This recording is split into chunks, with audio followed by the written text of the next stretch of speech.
Bienvenue sur Debout Congolais. Merci à vous tous qui nous faites confiance depuis la République démocratique du Congo et à travers les mondes pour partager avec nous les informations politiques de la République démocratique du Congo et des environs. Boye Malamu, Nakatia Etandonabino, merci. Naba Congomani nyonso, merci.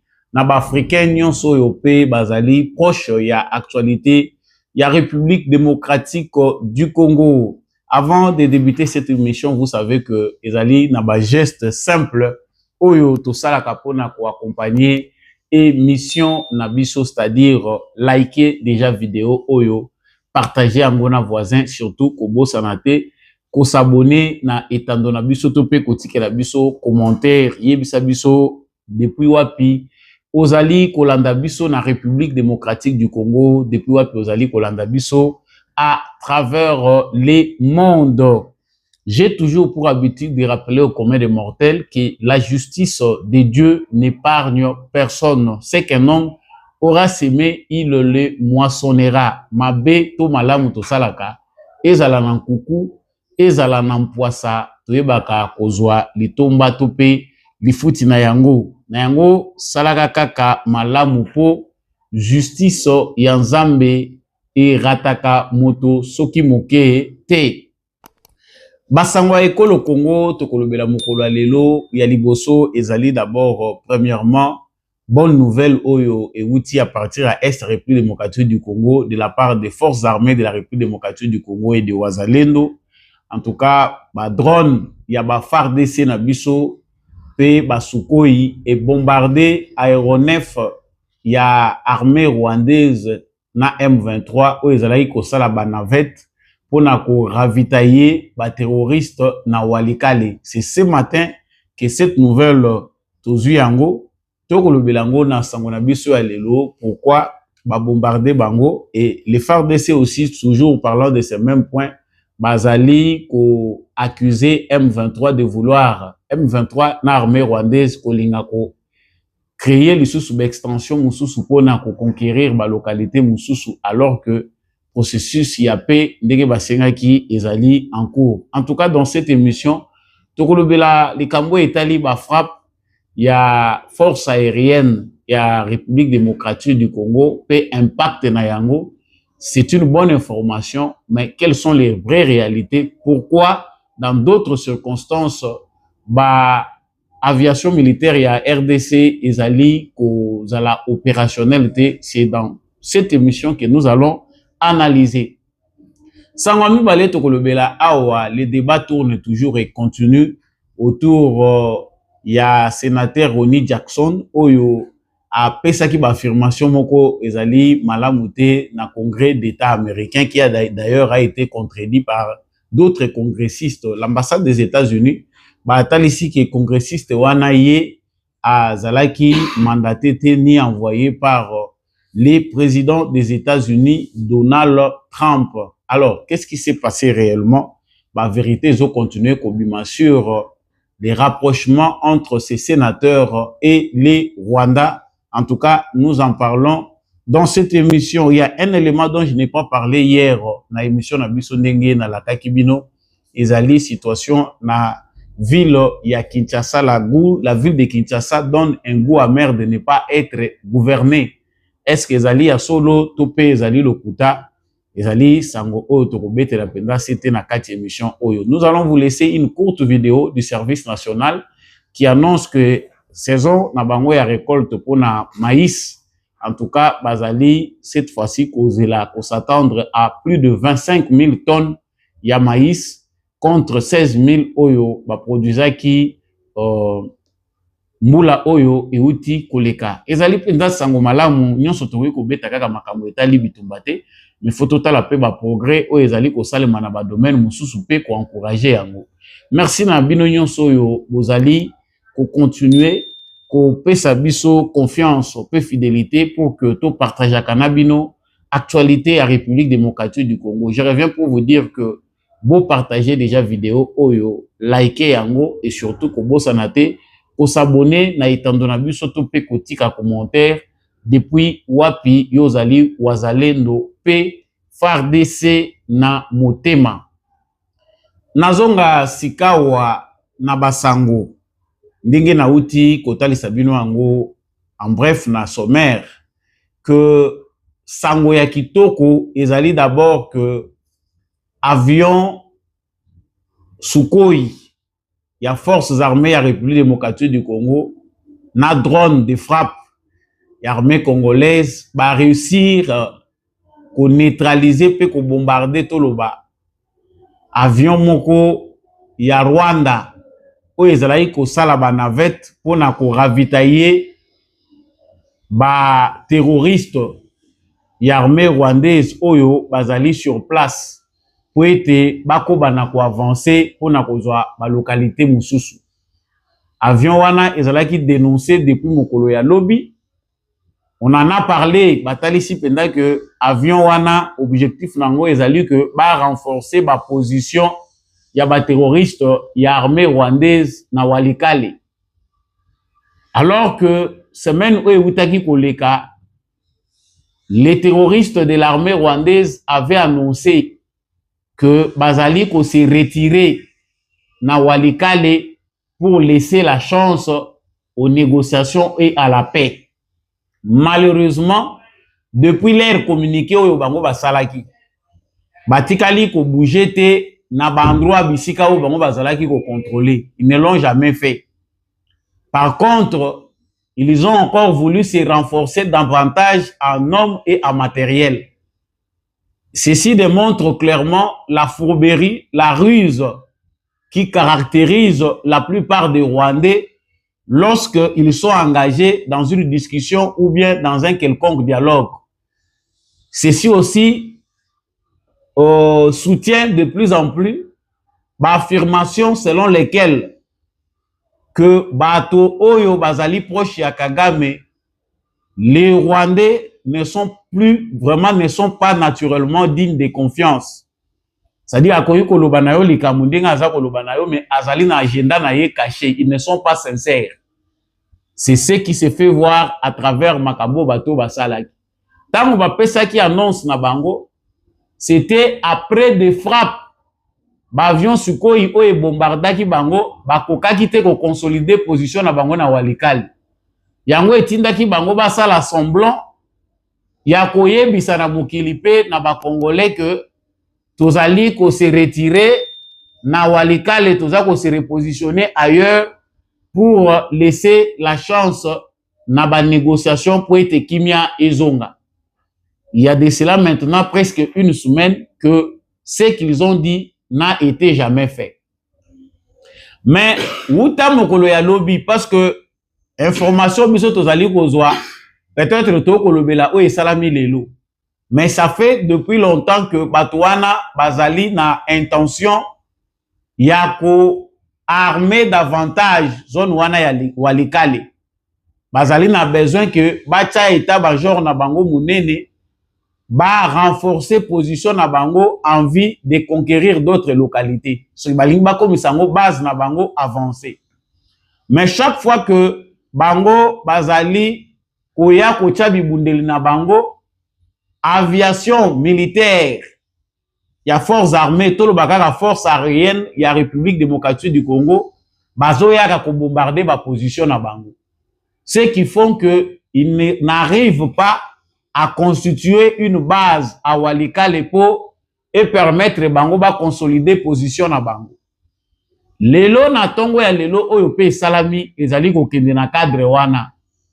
Depuis hier, cet avion-là faisait des navettes pour na kokende kozula bango ba munitions oya ko ravitailler bango na aérodrome ya Kigoma kuna na Walikale.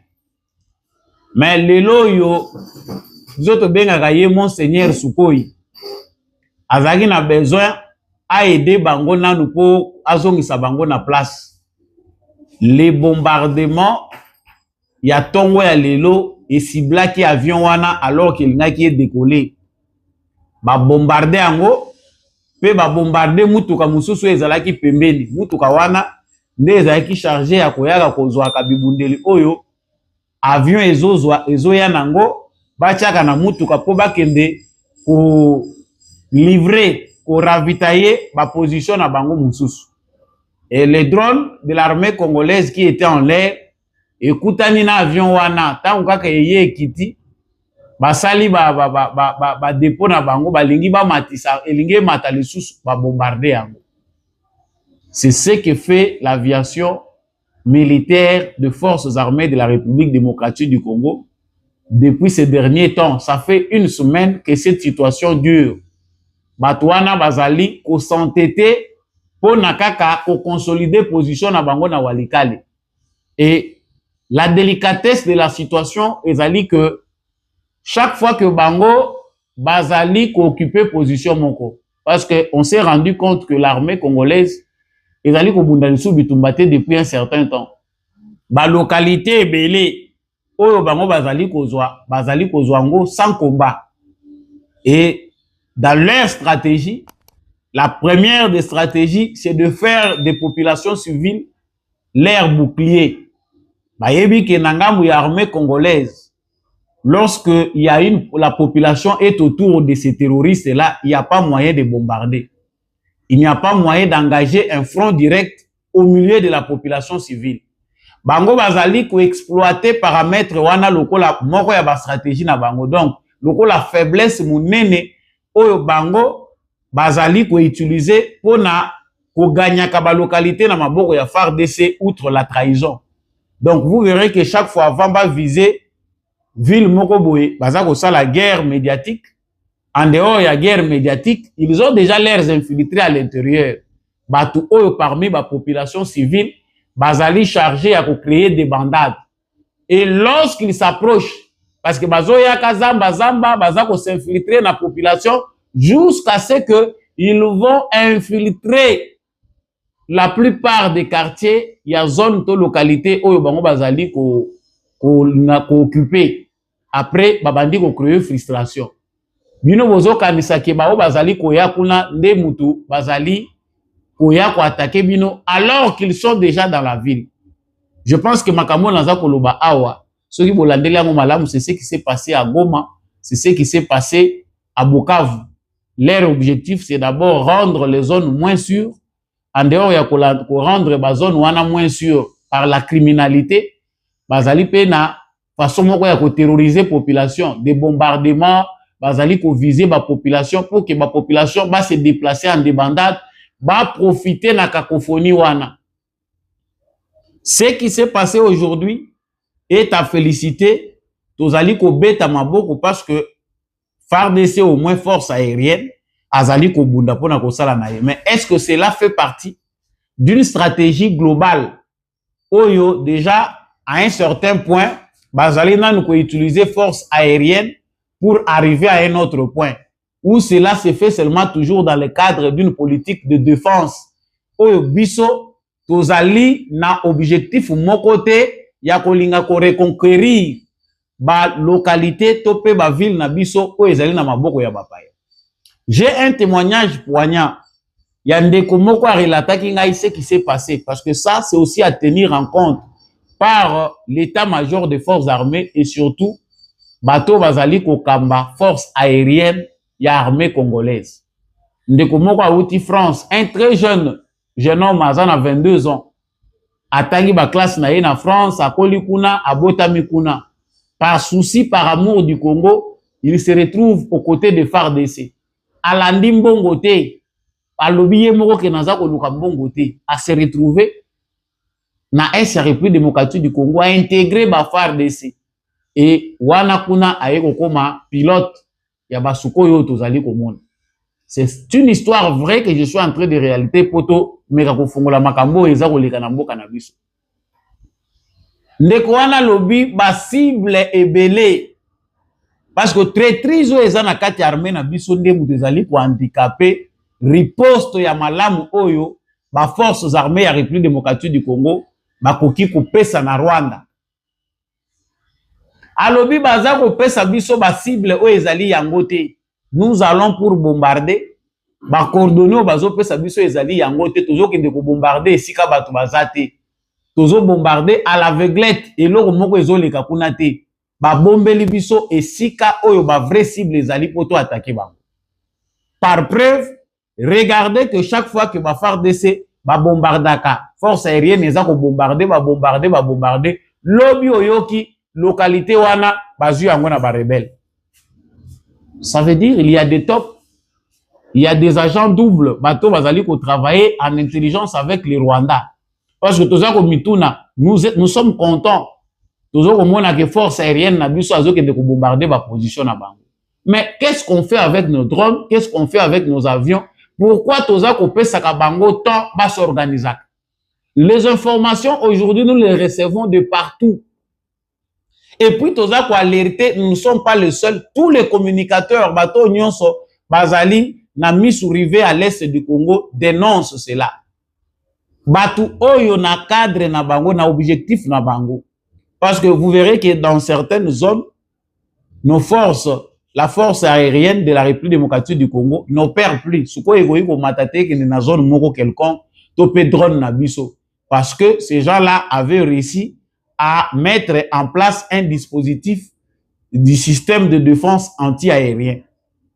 Mais ces dispositifs-là, ils sont défaillants. Parce qu'ils ont moyen de contourner kayango. Ces gens-là, bazoyera ba mituka na bango, ba yebi que na zone oyo, ceux qui tu installé base na biso pour que tu éviter ba frappe, ya ba suko ina ba drone ya FARDC, il faut mutuka wana et ya système wana, ba tie yango. Ceux qui ba tie yango, avion na biso ko survoler li sous-souté. C'est leur objectif au baza ko poursuivre na Walikale, ezali que ba bundana, ba installer système wana pour que ba contrôler sikoyo totalement aéroport wana. Aviation na biso pezo bunda na bango que chaque fois qu'ils amènent les matériels, chaque fois que bazali komona ki acheminement eza koya ya ba ravitaillement pour permettre à ce que ces gens-là consolident leur position, qu'est-ce qui se passe? L'aviation de l'armée congolaise bombarde. Ici, nous voulons interpeller le chef d'état-major général des forces armées de la République démocratique du Congo. Makambo yo tolobaki yango uta Christian Chiwewe o azalaki pe chef d'état-major. Est-ce que vous évaluez à malamu inspection générale ya FARDC évalue à malamu ba activité topé ba opération ou ezali mené na force aérienne? Parce que ba makambo wana ezali ko continuer. Il faut laisser d'abord le temps à l'ennemi de prendre une certaine position, de mieux s'organiser, autant que ça l'assemblant, on dirait tout le monde qui est bombardé. Pourquoi nous leur laissons le temps? Nous savons déjà concrètement que la bataille dure qu'a déjà mené Félix Tshisekedi sur le plan diplomatique fait que Kagame est déjà défaillant.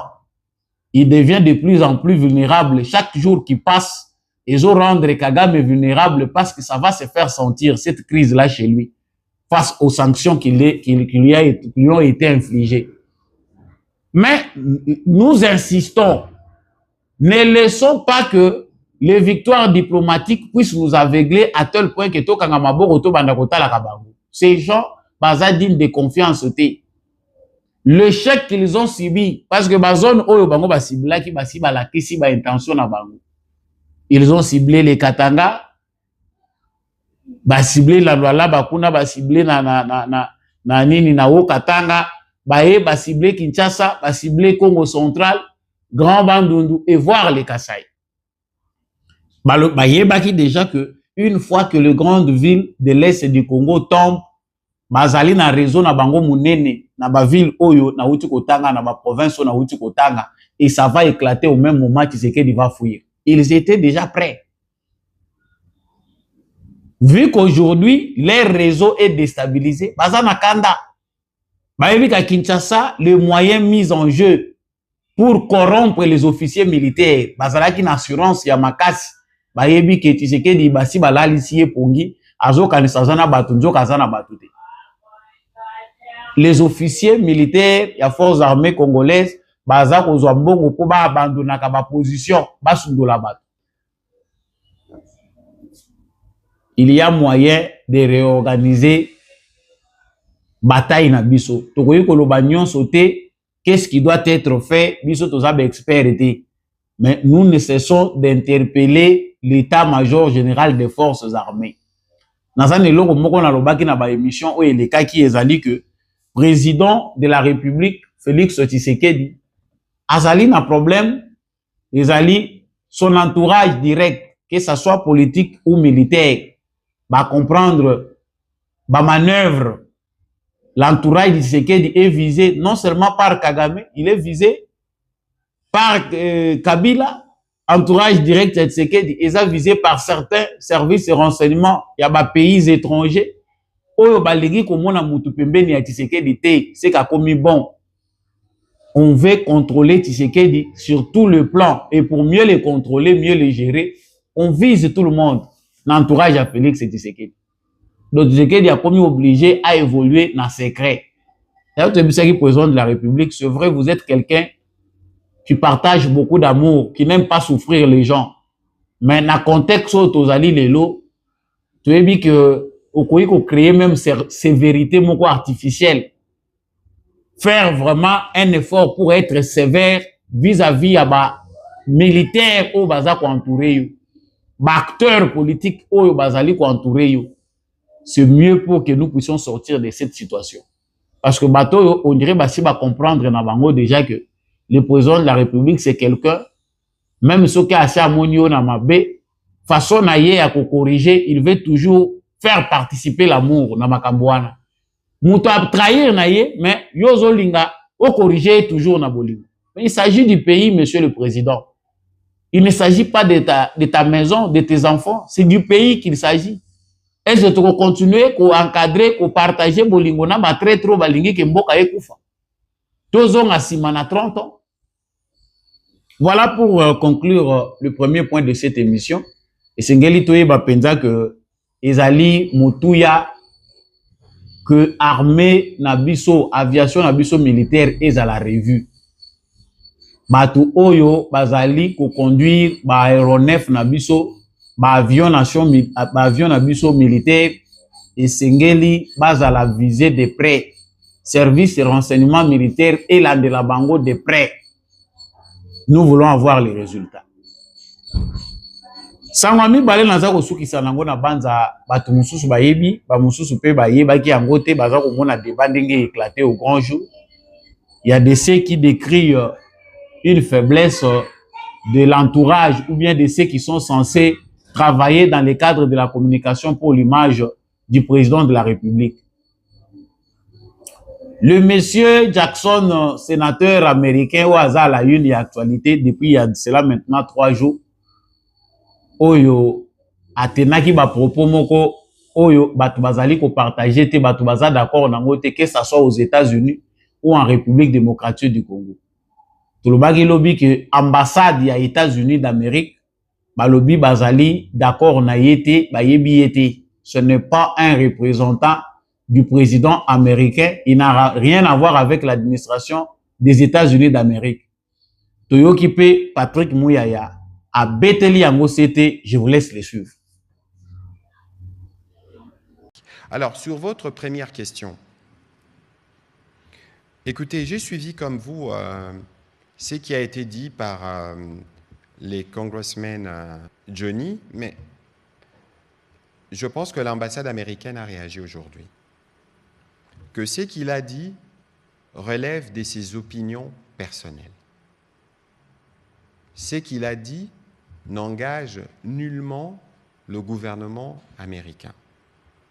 Nous avons eu à plusieurs reprises des discussions, que ce soit au niveau de la Maison-Blanche ou au niveau du département d'État. Il n'a jamais été question d'aucune manière de penser qu'on pouvait remettre en question ou faire un quelconque débat sur les limites frontalières ou territoriales de la République démocratique du Congo. Pour preuve, regardez, le 27 janvier, je pense, il y a eu un premier appel entre les secrétaires d'État Rubio et les présidents Tshisekedi. Si vous regardez, on parle dedans de la souveraineté de la RDC, et vous avez aussi suivi que le même gouvernement américain a pris des sanctions contre James Kabarebe, qui est ministre d'État au Rwanda, qui est considéré comme l'architecte de la guerre dans l'Est.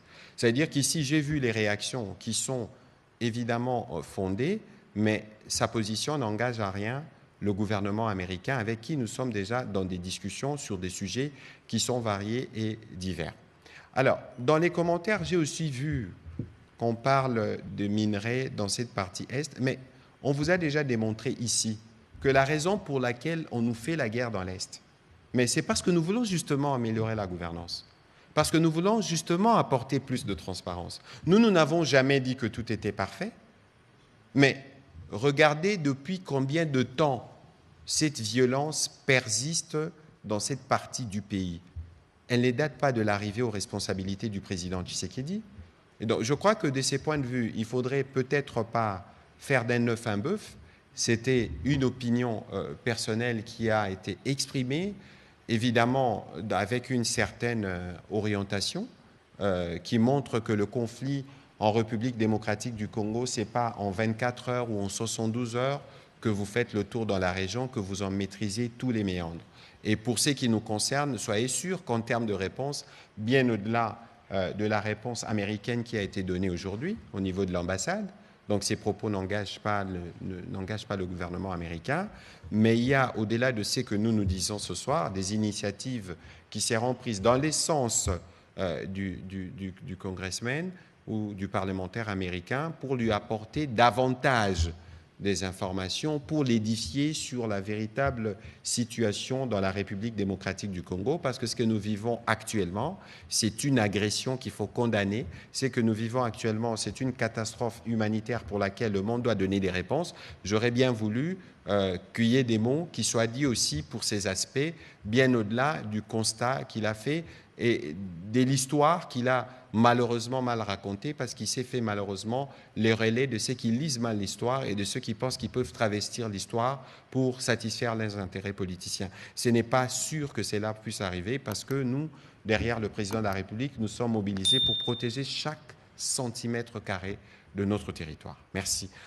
Patrick Mouyaya, porte-parole du gouvernement, a zongeli question wana pona komeka ko éclairer opinion. Ce n'est pas un envoyé du président Donald Trump, ni encore de l'administration américaine. Démarche naye, ezali personnel. Ba propos naye, ezali ko engager yemoko. J'en avais parlé hier. Pona bato bazalaye komituna, il y a des gens qui ont chanté la victoire sur base de ces déclarations de ce monsieur-là. Il faut que la victoire nyon soit appartenant à bato. Nous pouvons identifier bato yo ba chantaki victoire sur base ya ba propos mabe ya sénateur Wana Jackson. Bazali ba ennemi à Congo. Ce sont ces gens-là qui ont financé ces propos. Donc ceux qui Olivier Kamita Toazali ko se retrouver na ba propos ya sénateur Oaza ko banza que ba Rwandais ba frontière na bango perdu eza na Congo, c'est qu'Olivier Kamita est pour la balkanisation du Congo, Moïse Katumbi également. Ceux qui se sont retrouvés dans les propos de ces sénateurs, ce sont des gens condamnables. Et moi je pense que l'Assemblée nationale de la République démocratique du Congo, le Parlement congolais, ceux qui ont la diplomatie correcte, ils doivent interpeller ces sénateurs-là, écrire une lettre, voir si l'occasion se présente d'être aux États-Unis, ou rappeler dans le Congrès américain, qu'aux ongles la dossier à Moutouana. N'attendons pas seulement que les Américains contredisent ces messieurs-là, parce qu'il y a eu des Américains qui l'ont contredit.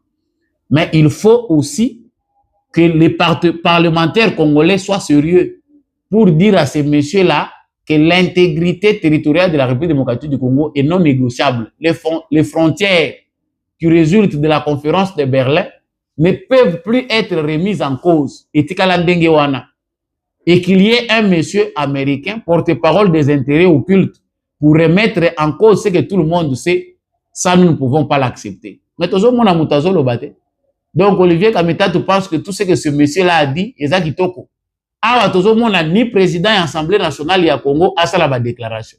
Le président de l'Assemblée nationale du Congo, c'est juste que lorsqu'on parle de négociation, wana oye bisabiso, il faut tout négocier, il faut tout ça la boue.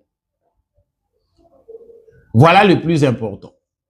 Sango ya suka nazali ko suki sanango, na lobaki na bitando nyonso na obanda ko belela yango. Gouverneur ya ville à Kinshasa à côté kabiso na nguya inachevé lokola Gentini Ngobila. Nous avons vécu dans cette ville de Kinshasa où ezali miroir carrefour ya Congo, talatala ya Congo eza Kinshasa. Mais makambo ezoleka na Kinshasa outre l'implosion démographique parce que jusque là bato nyonso ba diriger Kinshasa, que ça soit gouvernement central, que ça soit gouvernement provincial. Mutu moko te azali na solution oyo ekoki ko stopper hémorragie, exode rural où ils ont continué pour déranger Kinshasa. Kinshasa s'est construit dans l'anarchie. Ba commune presque nyonso, urbanisation est un problème. Banzela est un problème. Kurana mai est un problème. Mais bisika oyo bato bazoke de kotonga. Caniveau ezate, nzela ezate, ndenge nini bakozela courant, rien, planification atamoko ezali komona nate. Les nouveaux quartiers qui se multiplient dans la ville de Kinshasa, ezali ko se construire dans une anarchie où l'État, on ne sait pas s'il existe ou il n'existe plus. Sama Lukonde nous avait dit Kinshasa zéro trou. Yena Ngobila, Kinshasa sans les boulous. Bakenda batika Kinshasa na mabulu partout. Ah, toza kolobawa. Boulevard Lumumba ko bandagane bandeli nango. Kino na suka nango parce que c'est la seule voie d'accès où ils allaient relier centre-ville na aéroport ya Kinshasa. Ya Njili. Mais makamunaza kolobo eza vérifiable. Regardez ba trou ndenge ezali partout tio ke ndoko koma na aéroport. On attend que ça s'aggrave et comme ba mabulu ya minene po ba ela biso projet à 10 millions. Pendant qu'il y a des trous qui nécessitent seulement une question d'organisation. Toza na office ya voirie na drainage. Toza na office de route na ministère ya infrastructure. Bazaka na budget ya ko régler même ba problème o ya mike ya mabulu.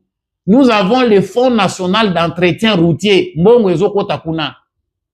Pourquoi il faut attendre que les routes se coupent en deux pour faire maintenant des budgets, faire des calculs autour de millions? Place où il biso même 20 000 $, résoudre un petit problème. On attend que ça devienne un problème de millions. Cher Daniel Bumba, aux autres on a no banzela ya sika. Tosi tolobela ki pe awa eta ya banzela ngo ndenge bazotumbelango. Légèreté wana. O esala ka batongi nzela ya biscuit. Après 2 ans, après une année, ezongi nango on dirait basala ke eloko moko te. Yango tozo continuer komona. Mais délivrance tokozolango wapi? Délivrance tokozolango wapi? Nous sommes un peu fatigués. Tozo continuer koloba makambo oyo. Parce que on sent que Daniel Bumba va rejoindre déjà Ngobila Gentini, faire semblant de travailler. Moi banzela ya mi balemi ça tout par-ci par-là, alors que mbongo ya ba contribuable congolais ezo servi na eloko te.